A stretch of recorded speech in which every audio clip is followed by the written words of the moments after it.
ಶಾಸಕ ಹರೀಶ್ ಪೂಂಜಾ ಅವರ ಮನೆಯ ಮೇಲೆ ಬೆಳಿಗ್ಗೆ ಏಕಾಏಕಿ ಪೊಲೀಸರು ಬಂದು ಅವರನ್ನು ಬಂಧಿಸುವಂಥ ಒಂದು ವಿಫಲವಾದಂಥ ಒಂದು ಯತ್ನವನ್ನು ಇವತ್ತು ನಡೆಸಿರುವಂಥದ್ದು ಅತ್ಯಂತ ಖಂಡನೀಯವಾದಂಥ ಪ್ರಕರಣ. ಯಾವುದೇ ಕ್ರಿಮಿನಲ್ ಚಟುವಟಿಕೆಗಳಲ್ಲಿ ಹೆಚ್ಚು ಭಾಗವಹಿಸಿದವರ ಮೇಲೆ ಕ್ರಮವನ್ನು ಕೈಗೊಳ್ಳದೆ, ಒಬ್ಬ ಜನಪ್ರತಿನಿಧಿಯ ಮೇಲೆ ಯಾವುದೇ ನೋಟಿಸನ್ನು ಬೆಳಿಗ್ಗೆ ಕೊಡದೆ ಏಕಾಏಕಿ ಬಂಧನವನ್ನು 150ಕ್ಕೂ ಹೆಚ್ಚು ಪೊಲೀಸರು ಬಂದು ಮಾಡುವಂಥ ರಾಜಕೀಯ ಹುನ್ನಾರ ಇವತ್ತು ಏನು ನಡೀತಾ ಇದೆ. ನಾವು ಕರ್ನಾಟಕದಲ್ಲಿ ಯಾವ ಪ್ರಜಾಪ್ರಭುತ್ವ ಇದೆ, ಯಾವ ಆಡಳಿತ ಇದೆ ಎನ್ನುವಷ್ಟರ ಮಟ್ಟಿಗೆ ಇವತ್ತಿನ ಪೊಲೀಸರ ಬೆಳವಣಿಗೆಗಳು ನಡೆದಿದೆ. ನನಗೆ ಆಶ್ಚರ್ಯ ತರುವಂಥದ್ದು ಏನು ಅಂತ ಕೇಳಿದರೆ,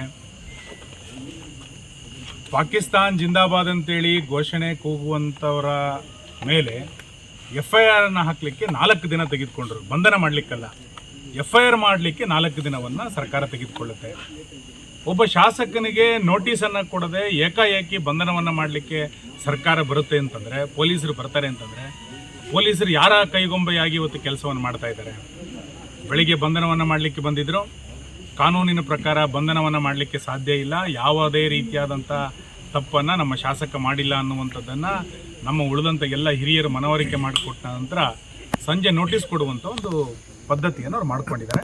ಆ ನೋಟಿಸಿಗೆ ಶಾಸಕ ಹರೀಶ್ ಪೂಂಜಾ ಅವರು ಉತ್ತರವನ್ನು ಕೊಟ್ಟಿದ್ದಾರೆ. ನಾವು ಎಲ್ಲ ಶಾಸಕರು ಇದನ್ನು ಯಾವುದೇ ಕಾರಣಕ್ಕೂ ಈ ಪ್ರಕರಣವನ್ನು ಇಲ್ಲಿಗೆ ಬಿಡೋದಿಲ್ಲ. ಇದೊಂದು ತಾರ್ಕಿಕ ಹಂತಕ್ಕೆ ತೆಗೆದುಕೊಂಡು ಹೋಗ್ತವೆ.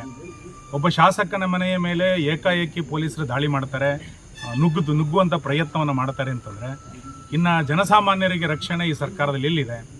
ಕಾನೂನು ಸುವ್ಯವಸ್ಥೆ ಹದಗೆಟ್ಟು 1 ವರ್ಷಗಳ ಮೇಲಾಯಿತು.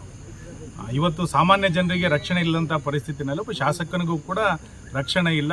ಒಬ್ಬ ಶಾಸಕ ಕಾರ್ಯಕರ್ತರ ಪರವಾಗಿ, ಜನಸಾಮಾನ್ಯರ ಪರವಾಗಿ ಕೆಲಸವನ್ನು ಮಾಡಲಿಕ್ಕೆ ಹಕ್ಕನ್ನು ಕಸಿದುಕೊಳ್ಳುವಂಥ ಪ್ರಯತ್ನವನ್ನು ಇವತ್ತು ಸರ್ಕಾರ ಮಾಡ್ತಾ ಇದೆ. ವಿಧಾನಸಭೆಯ ಅಧಿವೇಶನವನ್ನು ನಡೀಲಿಕ್ಕೆ ನಾವು ಬಿಡೋದಿಲ್ಲ. ಇದನ್ನು ತಾರ್ಕಿಕ ಹಂತಕ್ಕೆ ತೆಗೆದುಕೊಂಡು ಹೋಗ್ತವೆ. ನಾಳೆ ನಾಡಿದ್ರಲ್ಲಿ ಗೃಹ ಸಚಿವರನ್ನ ಭೇಟಿ ಮಾಡ್ತೇವೆ. ಯಾವ ಹಿನ್ನೆಲೆಯಲ್ಲಿ ಈ ಅಧಿಕಾರಿ ಈ ರೀತಿಯಾದಂಥ ದುರ್ವರ್ತನೆಯನ್ನು ತೆಗೆದುಕೊಂಡಿದ್ದಾರೋ ಅಧಿಕಾರಿಗಳ ಮೇಲೂ ಕ್ರಮ ತೆಗೆದುಕೊಳ್ಬೇಕು.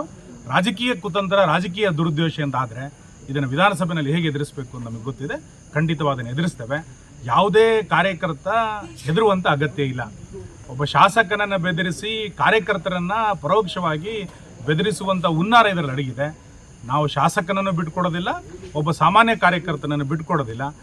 ಪೊಲೀಸರು ಮತ್ತು ಸರ್ಕಾರ ಇನ್ನು ಯಾವ ರೀತಿಯಾದಂಥ ಬಲಪ್ರಯೋಗವನ್ನು ಮಾಡ್ತಾರೋ ನೋಡೋಣ. ಇದೆಲ್ಲದನ್ನು ಕೂಡ ಅನುಭವಿಸಿ ಇದೆಲ್ಲ ನೋಡಿಕೊಂಡೆ ನಾವೆಲ್ಲರೂ ಕೂಡ ಶಾಸಕರಾದಂಥವ್ರು. ಸಾಳ್ವಿಕೆ ಶಾಶ್ವತ ಅಂತ ಅಂದ್ಕೊಂಡಿದ್ದಾರೆ. ಮುಂದಿನ ಫಲಿತಾಂಶದ ನಂತರ ಸರ್ಕಾರ ಏನೇನಾಗುತ್ತೋ ನೋಡೋಣ. ನಂತರ ನಾವು ಕೂಡ ನೋಡ್ತೇವೆ ಇದನ್ನು ಯಾವ ರೀತಿ ರಾಜಕೀಯ ತಾರ್ಕಿಕ ಹಂತಕ್ಕೆ ತೆಗೆದುಕೊಂಡು ಹೋಗ್ಲಿಕ್ಕೆ ಸಾಧ್ಯ ಇದೆಯೋ ಆ ಎಲ್ಲ ತಾರ್ಕಿಕ ಹಂತಕ್ಕೆ ತೆಗೆದುಕೊಂಡು ಹೋಗುವಂಥ ಪ್ರಯತ್ನವನ್ನು BJP ಶಾಸಕರು ಒಟ್ಟಾಗಿ ತೆಗೆದುಕೊಂಡು ಹೋಗಿ ನಾವು ಮಾಡ್ತೇವೆ.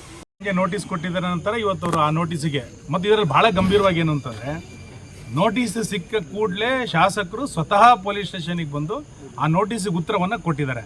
ಅಂದರೆ ಕಾನೂನಿಗೆ ಕೊಡಬೇಕಾದಂಥ ಗೌರವವನ್ನು ಹರೀಶ್ ಪೂಂಜಾ ಅವರು ಅತ್ಯಂತ ಸಹಜವಾಗಿ ಕೊಟ್ಟಿದ್ದಾರೆ.